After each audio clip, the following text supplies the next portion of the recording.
Gravando. Vamos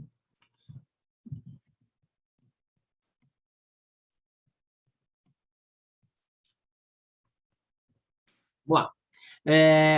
Então, os espíritos negam a inspiração divina. E você pode abrir depois ali, anota aí, 2 Timóteo 3,16, que fala que, de fato, a Bíblia ela é inspirada por Deus. Toda a Bíblia, toda a Escritura, tá? Outra coisa muito importante, os espíritas negam a doutrina da Trindade e até blasfemam contra a doutrina da Trindade. Tipo assim, como que pode existir três em um, Deus em três e tal, tal, tal. Então, olha só uma religião que fala de Jesus. A gente também acredita em Jesus. Você está vendo? Quanta coisa. E a doutrina da Trindade, ela é bem simples de ser interpretada, né? E tem vários versículos, não tem como você, tipo, ter dúvida em relação à doutrina da Trindade, que é o Deus triuno, tá? Deus Pai, Deus Filho e Deus Espírito Santo. Ela é defendida em vários teores. E outra coisa que eu acho importante vocês também entenderem, talvez vocês não saibam, a doutrina da Trindade coloca os três no mesmo patamar. É 3 em 1. Como assim? Pô, como é que a palavra fala que serão uma só carne? Dois serão uma só carne. E isso é o mistério. Da mesma forma, é o mistério da Trindade, tá bom? Quem já ouviu falar daquele exemplo da água em estado sólido, estado gasoso e o estado água? São 3 estados que é um só, certo? Então, a Trindade, ela é inquestionável na palavra de Deus. E não vou me estender mais do que isso, tá? Queridos, é muito importante nós termos esse entendimento da fé que a gente carrega, porque, pô, se você não estudar a palavra de Deus, você vai ser uma presa muito fácil para Satanás. Hoje nós vivemos uma geração de religiões que tem Jesus em tudo, porque as pessoas viram que Jesus é um, é algo, é um ser vendável, entendeu? Dá para vender Jesus fácil. Então eles botam um pouquinho de Jesus na religião e dizem que aqui também tem Jesus. Mas você precisa acreditar no Jesus da Bíblia. Amém? Seguindo aqui. Então aqui seria a apologética em relação aos espíritas. Eu vou só falar de duas hoje, tá? Outra é em relação aos ateus. Um ateu não quer saber da doutrina da Trindade, por exemplo. Ele defende que Deus não existe, certo? Então, de fato, eu quero dizer para vocês hoje, e vocês podem até se espantar, Deus não existe mesmo.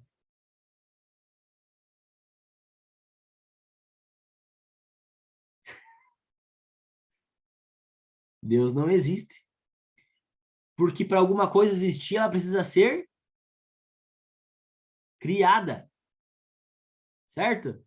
E Deus não foi criado. Deus sempre foi. Deus é. Beleza? Pegou? Seguindo aqui. Os ateus, por exemplo, eles defendem a ideologia de Darwin, né? Em sua maioria, a ideologia da evolução. Nossos livros de história, por exemplo, falam sobre a Era Paleolítica. Quem já ouviu falar da Era Paleolítica? Pô, pessoal, não ouviram, faltaram aula de história? A Era Paleolítica, aquela época onde existem os homens que não tinham muito intelecto, que era da pedra polida, que os caras tudo barbudo, só se vestiam com roupa com couro de bicho. Essa era a Era Paleolítica. Então, eram seres que não tinham a mentalidade que nós temos hoje. E uma questão para vocês entenderem, a Bíblia ela é interpretável, existem várias teorias na palavra de Deus. E uma das teorias, por exemplo, que você pode linkar uma coisa a outra, porque a fé e a ciência ela pode andar junto. Falou em ciência, você não precisa correr, e a fé. Não, ela pode andar junto. A palavra do Senhor diz, por exemplo, Bereshit bara Elohim et hashamai ve'et haaretz. No princípio, criou Deus os céus e a terra era sem forma e vazia. A palavra Bereshit, no seu original, significa aliança de fogo, que é o que muitos cientistas falam sobre o Big Bang. Pode ser um link da ciência com a fé.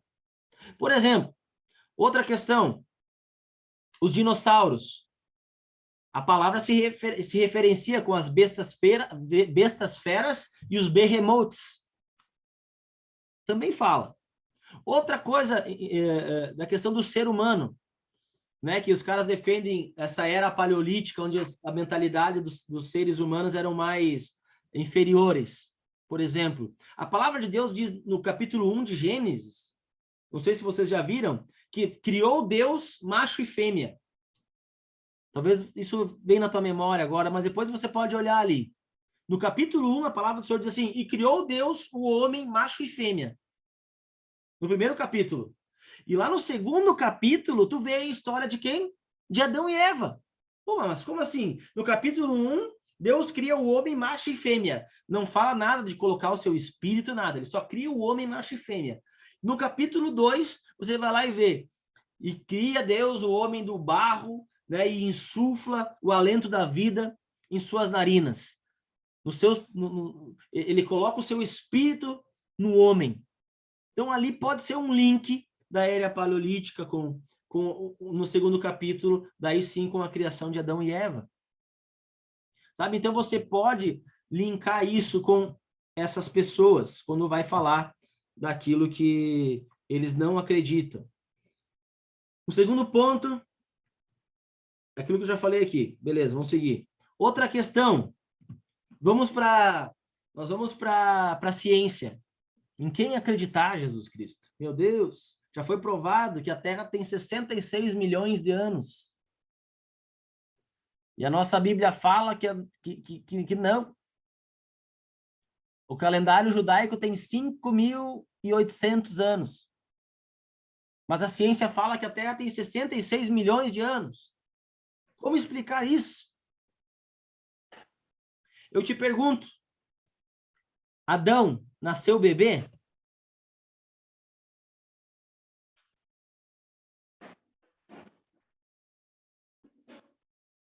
Jenny, Adão nasceu bebê? Não sabe? Nath? Adão? Eu acho que não. Você acha que não? Legal. Marina? Não. Não nasceu bebê também? Não. Realmente, Adão não nasceu bebê. Ele nasceu um homem pronto de 30 anos. Da mesma forma, quando Deus criou os céus e a terra, ele fez assim, ó. A palavra do Senhor diz Bereshit bara. O que quer dizer bara? Sabe aquela palavra que fala abracadabra? Ela é uma palavra hebraica. Assim eu falo, assim acontece. É o poder da criação através da palavra. Então, o que acontece?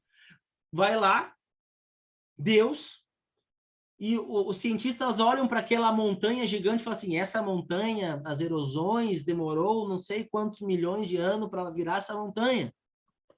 Mas Deus foi lá e falou assim, montanha, nasça, se forme, agora. Você entende? Então, da mesma forma que Adão foi criado com 30 anos, Deus fez a terra pronta.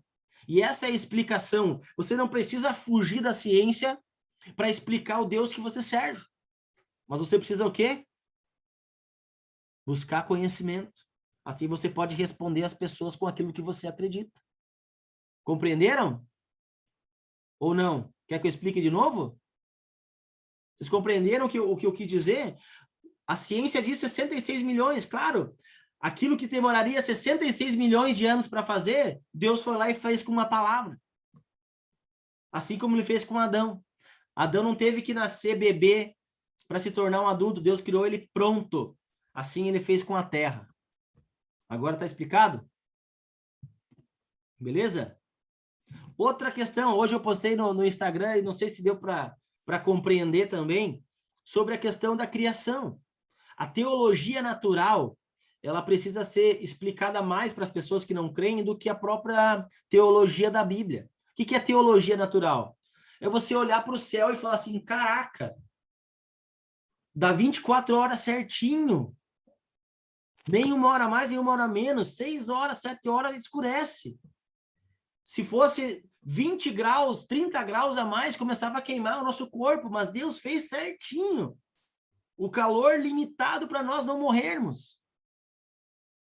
Você entende? Você começa a trazer a teologia natural para essas pessoas entender que, de fato, cara, alguém criou tudo isso. Não foi obra do acaso toda essa perfeição. E daí eu li no livro esse livro que eu li aqui do Deus e Darwin, ó. Livro do Deus e Darwin, achei muito bacana um exemplo que ele dá. As pessoas olham para o mundo e falam assim, isso aqui veio do nada. Mas daí elas pegam um relógio que tem pequenas engrenagens muito bem feitas e elas não conseguem dizer que aquilo veio do nada. Teve uma mão criadora. Aquela engenhoca ali, ela aponta, alguém criou aquilo. Não é como um pedaço de madeira que você... Não, alguém teve a capacidade de criar aquilo. As pessoas conseguem dar poder criativo para um relógio, mas não poder criativo para o mundo perfeito que a gente vive. Você compreende isso? Então, isso é uma forma de você defender a teologia da criação, o criacionismo. E outra coisa, o criacionismo não anula a evolução. A era, que nem eles falam lá, da era paleolítica, que depois se tornou o Homo sapiens, que é o homem que somos hoje. Tudo está em stand-by para quando quando Jesus voltar a explicar melhor para nós. Mas existem várias vertentes e teorias. Vamos lá. Queridos, eu vou falar aqui rapidinho para vocês como que... Vamos ver se você consegue se identificar com alguma desses caras aqui. É um debate simbólico que eu vou falar para vocês. Com um ateu, como é que funciona? Ele vem e fala para você, eu não acredito em Deus. O que você não deve fazer? Falar mais do que ouvir. Você não deve fazer isso. Quando alguém vem no ataque contra você, você não deve falar mais do que ouvir. Ouça mais. Olha o que esse cara fez. Eu não acredito em Deus. E o cristão? Ah, eu também não acreditava em Deus, mas um dia eu li um livro que explicava com muitas razões científicas e filosóficas a existência de Deus. O ateu. E quais eram essas razões? Ah, pois é, então, ó, eu esqueci, mas eu vou ver, daí eu vou te falar. Começa bem e termina mal. Daí tem uma outra. Não ter informação suficiente, né, para debater seria, né? O cristão, é claro que a teoria da evolução não pode ser verdadeira. Ateu, quantos livros sobre essa teoria você já leu? Nenhum, mas li sobre a teoria em alguns livros de escola. Então, vai perdendo a credibilidade por não ter conhecimento. Ou aquele que vai assumindo a defensiva. O cristão, as razões por que creio são essas em Deus. O ateu, então me explique isso, isso, isso. E o cristão, ah, pois é, então não sei, papapá. Então não tem informação para repassar. Agora, o que você deve fazer, meu querido apologeta? Vamos lá. Cultive o hábito de perguntar para essas pessoas. Deixa elas falarem mais. Todo mundo tem um porquê de acreditar em alguma coisa.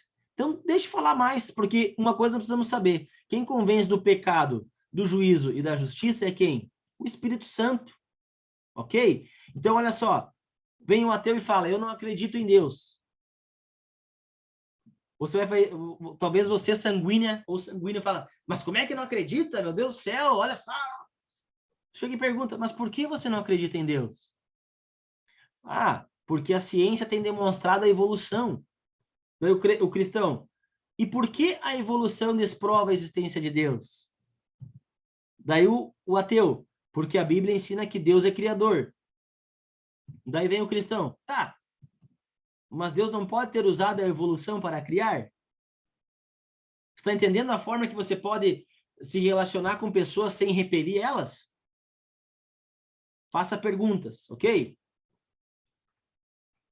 Agora, irmãos, para nós finalizar nossa aula, que é uma aula mais rápida e de certa forma, um pouco mais chata, eu vou falar aquilo que eu falei antes ali para você sobre a questão do credo apostólico, ok? Vamos lá. Martinho Lutero, ele valorizou o credo apostólico em seus catecismos. O que são catecismos? São perguntas e respostas para manter a confissão de fé das pessoas, porque Martinho Lutero ele arrumou uma confusão gigantesca com a Igreja Católica. Ele pregou 95 motivos dele não poder mais fazer parte da Igreja Católica. Então, com as confissões de fé, ele consegue deixar guardado aquilo que ele acredita e aquilo que ele carrega. E o credo apostólico, ele não se perdeu. O credo apostólico, ele deixou de ser usado por muitos evangélicos, mas o credo apostólico, ele é algo importante para quem não quer fugir das suas vertentes.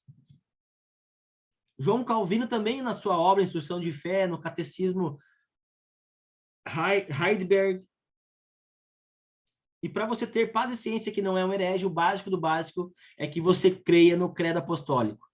Você quer ser uma pessoa que vai ser aceita por Jesus Cristo? Você precisa crer naquilo que o credo apostólico fala.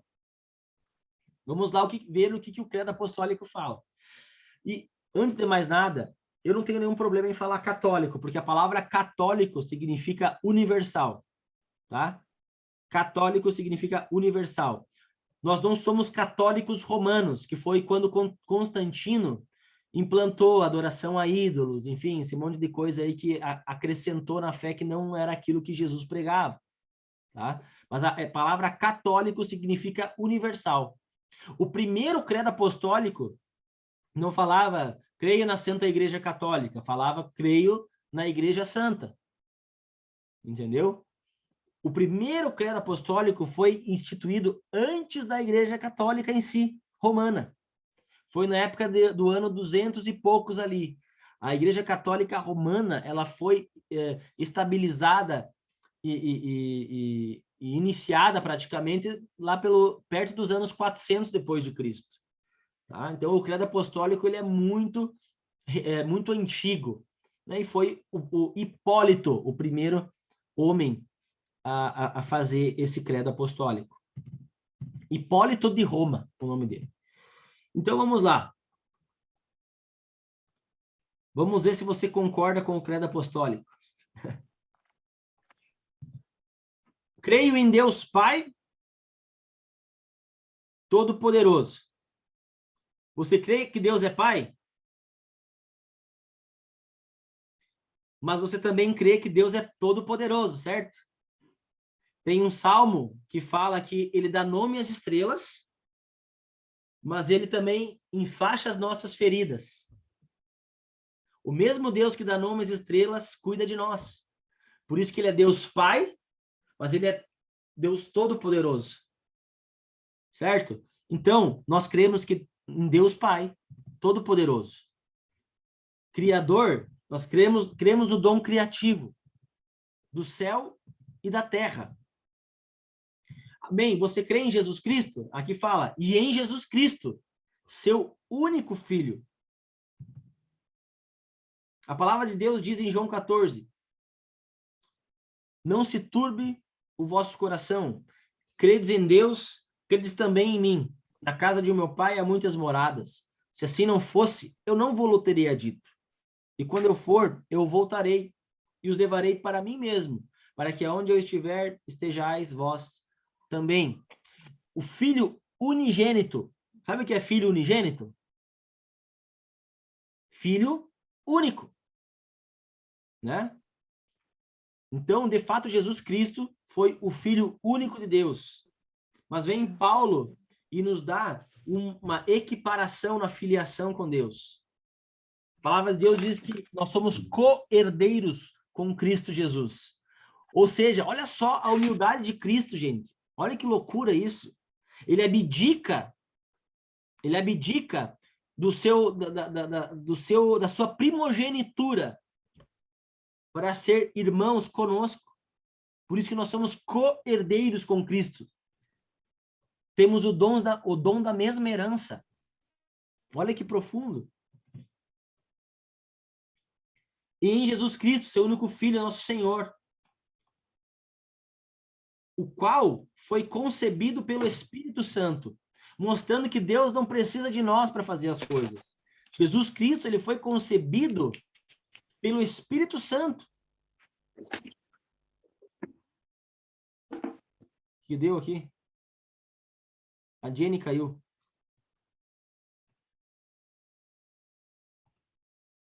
Bom, não vou parar aqui, senão vou perder o raciocínio.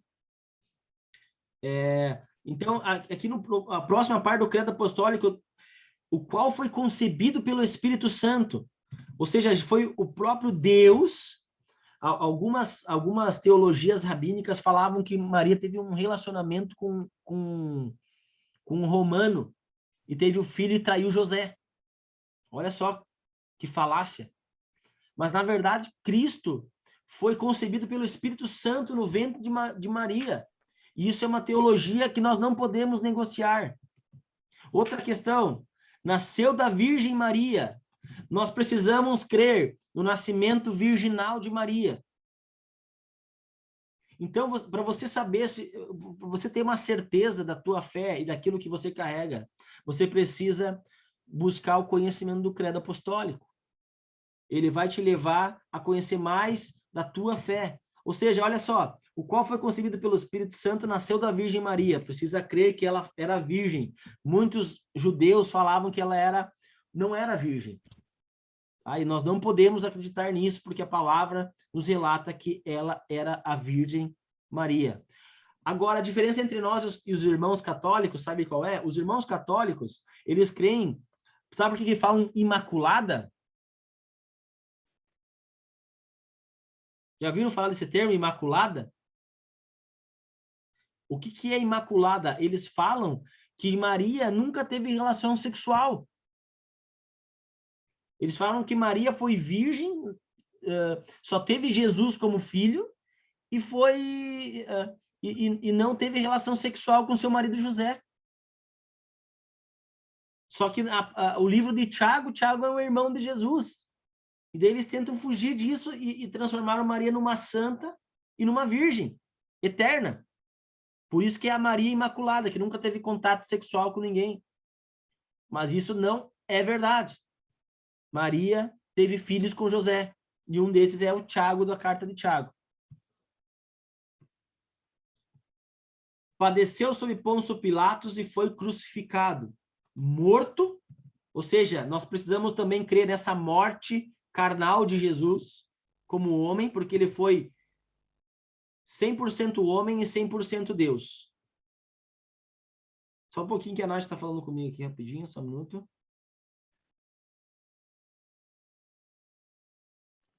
Pastor, pode continuar. Ah, tá. É só para mim não esquecer a minha dúvida. Ah, tá. Beleza. Vamos seguindo aqui. Foi crucificado, morto e sepultado. Desceu, uns dizem assim, desceu ao inferno, né? E outros dizem a mansão dos mortos. Padeceu, no terceiro dia, ressuscitou dos mortos. Jesus ressuscitou em carne. Olha só. O corpo de Jesus, o próprio corpo dele foi ressuscitado em carne, o corpo dele. Porque, não sei se vocês lembram do versículo onde São Tomé, aquele que não acredita, sabe? Teve que tocar nas chagas, tocar. Então, Cristo, ele foi ressuscitado em carne. Quem gosta de churrasco aqui? Ninguém, só 3. Vai ter churrasco no céu. Vai ter carne. O nosso céu será um céu físico. Você não vai ser um fantasma. A palavra do Senhor diz que nós vamos ceiar nas bodas do Cordeiro. Nós vamos comer junto com Jesus.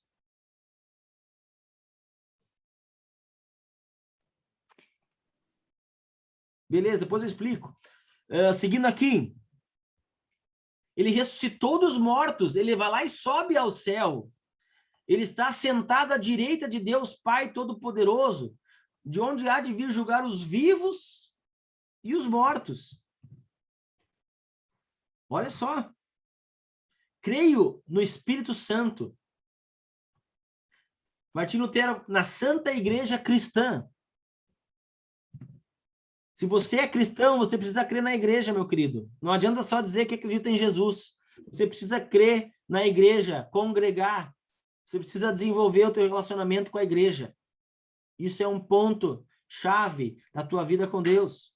Fala, Cleito. No creio da igreja, eles falam na Santa Igreja Católica, né? Na Santa Igreja Católica, né? Eu não vejo...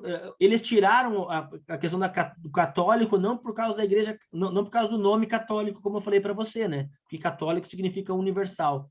Mas para evitar essa comparação. Porque, por exemplo, a Igreja Católica era cheia de... Era mais escura, aquela penumbra, cheia de imagens e coisa arada. Quando veio a reforma, eles queriam se ao contrário da igreja, né? Da Igreja Católica. Então, eles deixaram tudo mais liso possível. Então, eles sempre tentam se diferenciar da Igreja Católica. Mas, volto a falar para vocês, católico significa... Tá recordando, né? Tá. Católico significa universal.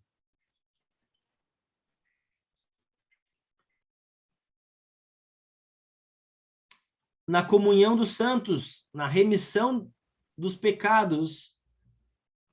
Olha só, olha aqui, ó. Vamos lá. Para deixar mais claro do que nunca, hoje quero que vocês entendam. Você vai poder se tocar. Meu Deus, eu estou no céu. Olha só o que fala no fim do credo. Comunhão dos santos, remissão de pecado na ressurreição da carne e na vida eterna. Amém. Na ressurreição da carne. Hoje eu quero que você saia dessa aula entendendo que você vai ressuscitar em carne com Cristo Jesus. Amém? Deixa eu ver se tem mais alguma coisa aqui. Já falei sobre isso. Existia uma divisão na época de Constantino lá, só para finalizar, da Igreja Católica, né? Porque antes da Igreja Católica era até bacana, se for ver, porque era a antiga igreja que eles chamam, né? A Igreja Veterocatólica, antes dessa Igreja Católica Romana. Só que eles colocaram uma lei aonde o Papa teria infabilidade, ou seja, se o Papa decidisse, era lei. Tudo que o Papa falava era lei, porque ele era a voz de Deus na Terra. E daí muitos católicos migraram já, antes da Reforma Protestante. Deixaram de andar juntos, porque não concordavam com aquilo. Que o Papa era inerrante, que o Papa tinha decisões perfeitas. Amém? Eu vou só ver aqui uma pergunta aqui. Me explica mais sobre como Jesus teve irmão, que eu não sabia disso. Pensei que Maria morreu virgem. Sério, agora com a minha carta no chão, não sabia que Jesus tinha irmão. Tiago não era o irmão primo de Pedro? Irmãos, existem muitos nomes repetidos. Teve um Judas bom e teve um Judas. Né? Então, da mesma forma, teve outro Tiago, mas teve o Tiago, irmão de Jesus. Até vou mostrar depois no estudo, na minha Bíblia de estudo, fala que Tiago, de fato, era irmão de Jesus Cristo. E depois eu vou mandar algumas referências bíblicas ao qual defendia que Tiago era irmão de Jesus. A irmã também falou ali, né? Que ficou abismada que Maria não era virgem. Ela concebeu Jesus virgem. Ela foi... tanto é que, não sei se vocês lembram, José achou que tinha levado um chifre, né? José, ali na história. Ele só ficou com Maria porque um anjo visitou ele e falou, ó, fique tranquilo que você não levou bola nas costas. Né? Fique tranquilo que não aconteceu isso. De fato, o Espírito Santo fez a obra na Maria e ela está grávida sem a obra do homem, né? Mostrando a soberania de Deus, que ele faz as coisas sem nós mesmos, de fato. Porém, depois que Jesus nasceu, Maria teve uma vida normal, com o seu marido José, tá? Então, isso é importante aí a gente deixar esclarecido, porque isso é uma visão da Igreja Católica, dizer que Maria era imaculada. Outras questões da Igreja Católica os santos tipo assim, eles falam assim, tudo com Jesus, nada sem Maria, né? Eles equiparam Maria e Jesus. Maria foi uma mulher escolhida por Deus, uma mulher maravilhosa, uma mulher de fato que jamais será esquecida, uma mulher extremamente abençoada, sabe? Pô, ela foi a mãe do Deus Filho. Ela foi a mãe do Deus carne, sabe? Ela tem, sim, o seu lugarzinho especial no céu. Porém, ela não tem capacidade daquilo que os católicos fazem. A devoção, a adoração é só a Deus. O único intercessor, a palavra do Senhor diz assim, ó, não há nenhum caminho. Jesus é o único caminho, a única verdade e a única vida. Ninguém pode ir ao Pai a não ser por Jesus Cristo. A palavra diz assim, ninguém pode ir ao Pai se não for por mim. Você entende isso? Então, assim, nós precisamos rebater, sim, muitas coisas da Igreja Católica. Nós somos co-irmãos, né? Não precisamos, na nossa célula, por exemplo, lá bater em cima da Igreja Católica, né? Mas eu sempre digo assim, quando um católico quiser falar com você e pedir a tua opinião, daí você tem a obrigação de saber, tá? Mas nós precisamos primeiro ser amigo das pessoas, e depois as pessoas vão reconhecer algo em nós, e as pessoas vêm para Jesus, é natural. Você não precisa, como muitas igrejas fazem, né? Vão na casa do católico lá e mandam arrancar tudo. Ó, tu tá desse jeito que tá cheio de demônio essas estátuas aí. Eu já vi um monte disso, né? É melhor você, de fato, pregar o evangelho. E o próprio Espírito Santo convence essas pessoas a deixar a idolatria de lado. Tá bom? Amém, queridos? Vocês têm mais alguma dúvida? Tudo certo? Capone, alguma dúvida? O quê? Alguma dúvida? Não. Nenhuma dúvida? Nath? Só isso? Ou tem mais coisa aí que tu não ficou na dúvida? Pastor, quando uma pessoa fala, por exemplo, nessa pandemia, eu já vi bastante gente falando, tipo, eu não preciso de igreja, eu sou a igreja. Como é que eu rebato isso? Não deixai as vossas congregações como de costume de alguns. A igreja somos nós, né? Mas o que acontece? Deus, ele vem somos nós, não eu. Eu não sou a igreja. A igreja somos nós. Aonde tiver 2 ou mais reunidos em meu nome, ali eu me faço presente. Com certeza, aquelas paredes não têm poder nenhum. O poder é a unidade da congregação. Entendeu? Então, assim, não deixai as vossas congregações, como de costume de alguns, já é uma palavra para rebater as pessoas desigrejadas, né? Deus instituiu a igreja, as igrejas que estavam na cidade. Naquela época, de fato, as igrejas eram nas casas. Só que essas pessoas que falam que não precisam da igreja, na verdade, elas não... É que nem, tipo assim, eu tenho a minha fé, né? Porque não tem ensino bíblico. Elas, tipo assim, se eu perguntar, todo mundo é filho de Deus? Vão falar que sim, né? Vocês acham que todo mundo é filho de Deus? Marina, todo mundo é filho de Deus, Marina?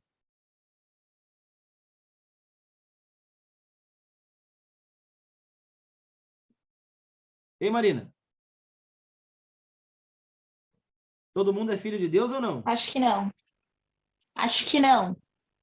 Não. Nath, Eu também acho que não. meu Deus. E a Nery? Eu acho que é. Eu acho que é. E o Cleiton? Até hoje eu sabia que era. Vamos lá, então.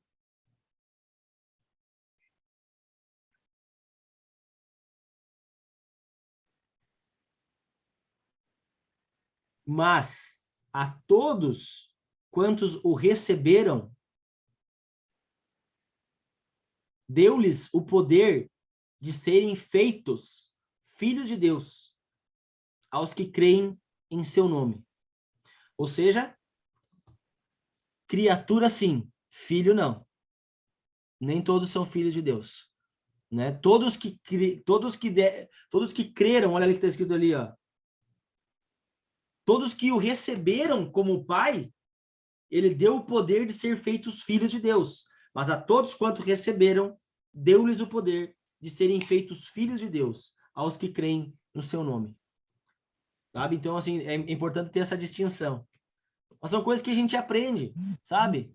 Você vai aprendendo. É por isso que é importante você estar sempre buscando o conhecimento da palavra de Deus. Entender que nem todo mundo é filho de Deus. Entender que, de fato, nem tudo que fala Jesus é de Jesus. Vocês só vão poder saber disso, poder viver isso e se proteger dessas coisas conhecendo a palavra, estando dispostos aqui a estar ouvindo, né? E recebendo de Deus.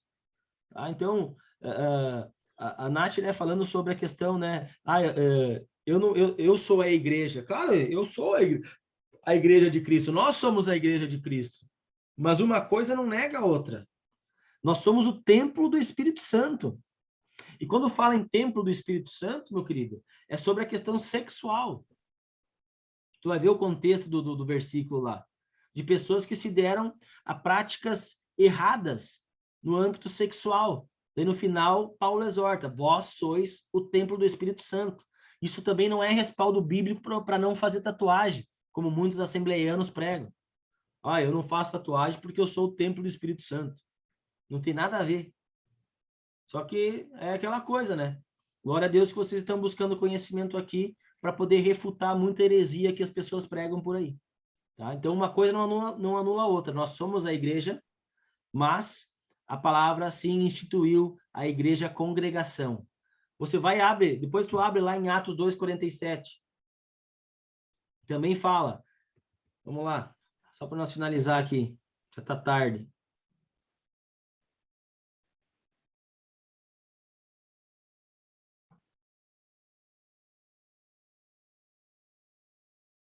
E perseverando na doutrina dos apóstolos, e na comunhão, e no partir do pão, nas orações, e em toda a alma havia temor, e muitas maravilhas e sinais se faziam pelos apóstolos. Essa é a igreja referencial para nós, a igreja de Atos. E todos os que criam estavam juntos e tinham tudo em comum. Vendiam as suas propriedades e bens e repartiam com todos, segundo cada um havia de mister. E perseverando unânimes todos os dias no templo. Essa era a igreja. Olha aqui. E perseverando unânimes todos os dias no templo e partindo o pão em casa, comiam juntos com alegria e singeleza de coração, louvando a Deus e caindo na graça de todo o povo. E todos os dias acrescentava o Senhor à igreja aqueles que haviam de ser salvos. Mais um ponto para mostrar que, de fato, a igreja é a reunião. Eles se reuniam no templo, eles se reuniam nas casas, mas se reuniam no templo. Explicado? Então, não tem como você viver a tua fé. Você não pode criar a tua fé. A fé que você deve viver é a fé da Bíblia.